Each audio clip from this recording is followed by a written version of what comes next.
Hello everyone. This is Junxing. I'm a PhD student in Carnegie Mellon. Today I'm going to talk about the lower bound for equitable cake cutting. And this is a joint work with Ariel Procaccia. Okay, let's dive into the topic. So we're considering dividing a divisible group, aka cake. So different players have different valuation functions. That means different player will evaluate the cake in different way. So I may prefer the first half of the cake, and you may prefer the second half of the cake. And our goal is to design a mechanism which can fairly divide the cake among these players. So we can basically consider the cake as an interval with two endpoints, 0 and 1. And we denote the set of players as capital N, and players indexed from 1 to N.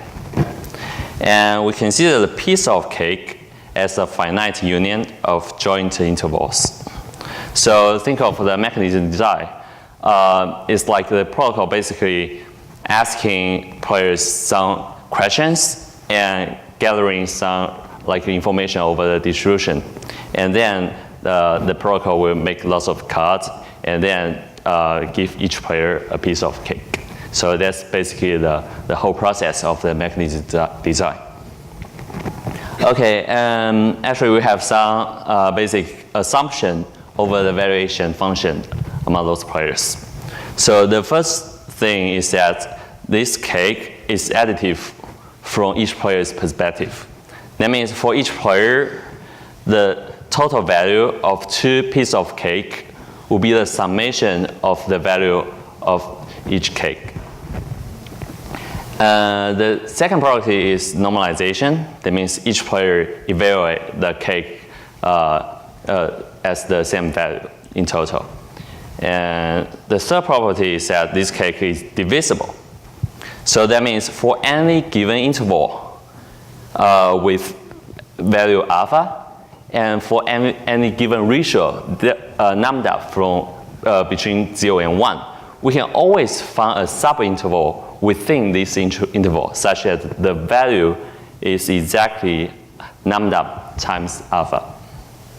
Okay, so these three are three fundamental assumptions about the variation function: additive, normalized, and divisible. Okay, let's talk about the fairness notion. A very fundamental and classic notion is called the unfairness. That means each player prefers his own allocation to the allocation of any other player.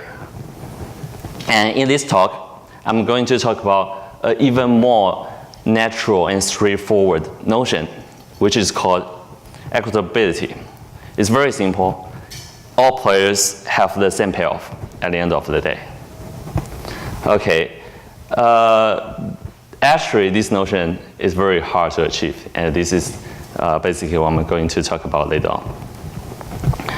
Formally, this notion can be represented in this formula. For each two-player INJ, VI AI is equal to VJ AJ. So in practice, this is actually not a very good notion because it's possible that both players getting a very low value, because it's possible that I prefer the first half of the cake. I evaluate the second half of the cake as value 0, and you evaluate the first half of the cake as value 0 as well. So I'm getting the second half, you are getting the first half. And this property is apparently satisfied, but we are all upset. So in practice, people want to maximize the social welfare under restriction of equitability. And this work is about the lower bound of the equitable cake cutting. So that implies all possible combination between equitability and other property. And actually, I'm going to show an even more fundamental result. I'm going to show the lower bound for an approximate version of equitability. So it is defined as the following: epsilon equitability. That means each player is getting almost the same value as other player, while the difference is upper bounded by epsilon. Formally, it's like for any I and j, the absolute value of VIAI minus VJAJ is upper bounded by epsilon. And the model is based on RW model, Robertson-Webb model. It's a very fundamental and classic model in this field. And we have two types of queries. The first one is called the evaluation, which asks player I to return the value of a given interval from x to y. And the second query is called cut. This is like if I fix a cut point x and I give player I a certain value alpha, he needs to make another cut point such that the interval between these two cut points has value exactly alpha. So these two are very fundamental queries that we can have. Okay, and this is the main result. So in the case of two players, the complexity of epsilon equitable k-cutting in Robertson-Webb model is exactly is roughly like log 1 over epsilon. So we have another term in the denominator log 1 over epsilon. This is a big omega. And the complexity of the mechanism is the number of query. Just make it clear. Okay, so before I talk about the main proof, I'm going to talk about a very interesting and original lemma that can be fundamental use in any lower bound analysis. So this is a lemma of base 3 number. For any t real number S1 to ST, notice that this is a real number. It can be positive, it can be negative. If they have m non-zero digits in total in their base 3 representation, then their sum should have at most 2m1s in its base 3 representation. And this is true for all possible real number combination. Okay, just keep this lemma in mind. And I'm going to show the sketch of the proof. So the first step is that I'm going to consider a stronger model called adjusted Robertson-Webb model. And this model only works for indivisible item. So initially, we have one item with value 1. And we only have one type of query, which is split, which asks player I to split an item A into two items A and A prime and A prime prime without any disposal. That means the total value keeps the same, such that the value of A prime for this player is exactly beta. And this query should also tells us the information of the value for the other player over this item A prime. Okay, so this query is like make one cut point and give the information about this distribution for the other player. So this query can basically keep us maintain the full information. What I mean by full information is that at any step, we know all the value of items on the table. Initially, we have only one item, and we keep it like split the item into 2, into 3, into 2. So then every step, we know the value for both players over every single item.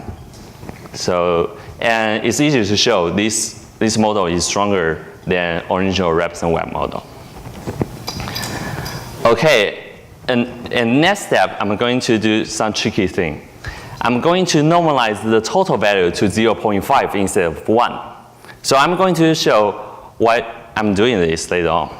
Just keep this total value in mind. And then I denote the social welfare as V bar A for any piece of cake A. So we have V bar A is equal to VIA plus V2A. And it's easy to show if we want to achieve epsilon equitable cake cutting, we just need to find a piece of cake A prime such that the social welfare of this piece of cake is not far away from a half, given the total value is normalized to a half. So this is held by the following 3 lines of deductions. Okay, so let's consider the adversary strategy. So for each query split I, A, beta, we player I just split the item A into A prime and A prime, and then we know the value of A prime for this player is beta. And as an adversary, we just need to return the value of A prime for the other player. So that's the goal. That's something we need to manipulate. So what should we do? So the idea is that we just need to control the number of non-zero digits in the base 3 representation of the value of this social welfare of this item A prime. So we just need to answer the question mark such that the beta plus question mark is very good in terms of the number of non-zero digits in the base 3 representation. So, and this is basically the whole proof. So the goal is that we just need to find a subset capital A1 such that the social welfare over this piece of cake is not far away from a half.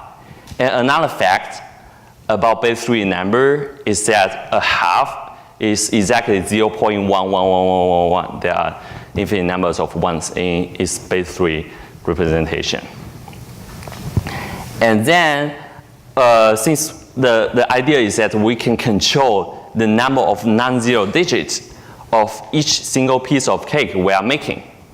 And we also have the lemma that we mentioned before. If we know if we have like 10 real numbers and we have at most m non-zero digits in total, and the sum should have at most 2m ones in total.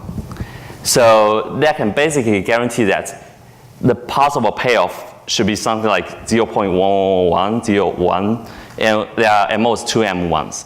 And we know a half is 0.111, so that means the difference between these two numbers should be lower bounded by like a third to the m plus 1, because we can always find a digit that are different in 1 bit. So this is basically the main proof. So this is the conclusion. So in this talk, in this paper, we give a lower bound for the complexity of approximate equitable cake cutting in Robinson-Webb model. And this result can directly imply that unbounded query is needed to achieve exact equitable cake cutting in Robinson-Webb model. And another contribution is that we introduce a new trick for the lower bound analysis, which is the base 3 analysis. Thanks.